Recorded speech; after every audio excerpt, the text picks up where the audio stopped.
Okay, the next law is the law of products, which is multiplication, and quotient, which is division. So if we have log of base A of x times y, we know that's product, right? This timesing is product. So we write it as log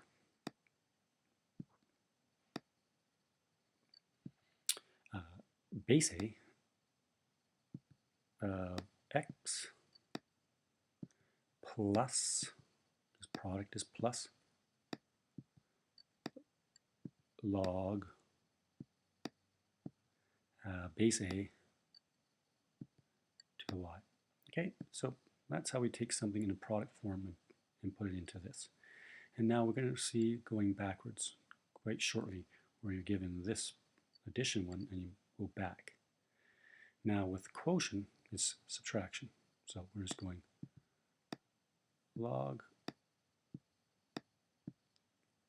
base A of x subtract log of base A to y. Okay, where again A has to be greater than 0 and A cannot be 1. All right, so now we're going to write log 6 as two sums. So we're thinking of 6. Well, I can think of 2 times 3, that equals 6. So that's similar to x times y. So I can write it as log 2 plus log 3. Okay, and the base is 10 because there's nothing down there. So now I'm going to write difference. Okay, difference means subtract. Well, I have to get an answer of 6 when I do division. So I'm going to take 12 divided by 2. Okay, there's lots of options I could have picked. Okay, 24 divided by 4. Okay, so what I'm going to do here is write it as 2 logs. So I'm going to go log of 12 subtract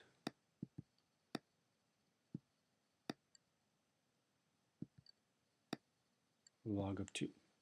And that will be 6. Okay, so now we are going to look at the same thing, just summarizing. So if I have log of 4 plus log of 5, remember when there's a plus sign right here, a plus sign, it becomes a product sign, a times sign. So I go 4 times 5, and we know that is log 20. Here I see a subtraction sign, so I know it becomes a division sign, and so I get 4. Okay, now we're just going to have letters, so we have to rewrite it as a single log. Now, single log. When you see single log, you just write log once. See, single. Not 3 times like in here, once. Now I draw a line because I say positive, so this guy's positive. He goes upstairs. B is positive because it's positive log. It's upstairs.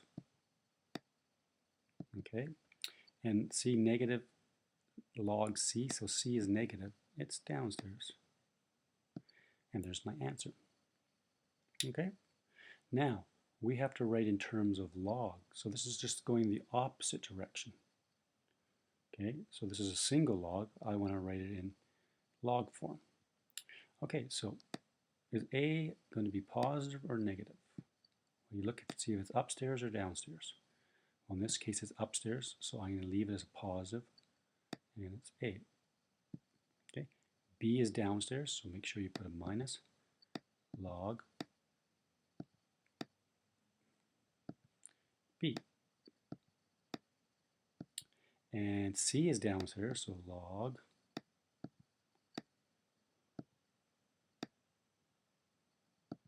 square root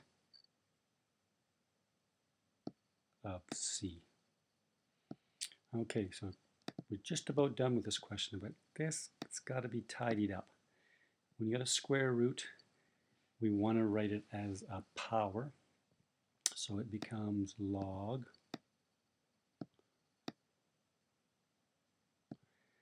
c to the half. And we're not quite done because things got to be tidied up even better. This comes down in front of that log. So the final answer you'd have to write to get full marks is log A minus log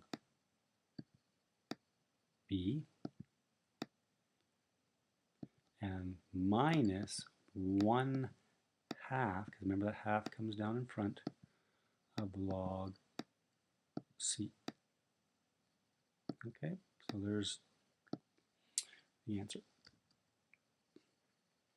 Okay, so now I want you to try these, and again you can pause it and check with your answers with mine and see how you did.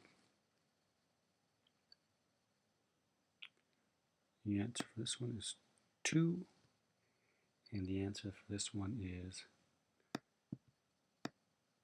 5/2. Okay, I'll show you this one because it's the one that it's forgotten. This one's quite easy, but this one, because of this guy here, this 9, sometimes it causes confusion. So I'll just go through it. So we got log base 3.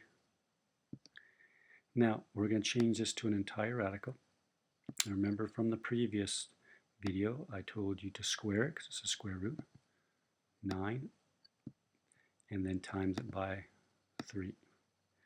So we have 81 times 3, which is 243. Okay, so we just change that. Now we can write it as log base 3 to 243 to the half, because remember square root is a half. And we know that the half is going to come down in front. So we have a half log base 3 to 243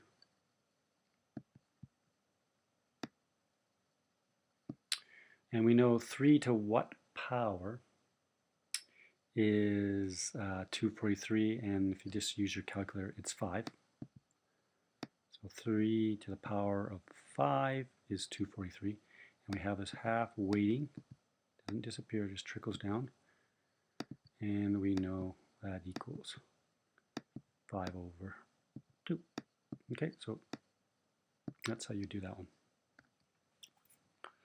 Okay, now we're going to look at using the laws to simplify. Okay, with these ones, I sort of went through step by step, so I'll just read off my sheet here. So we have log 7x plus log 7x subtract 5 log 7x/2.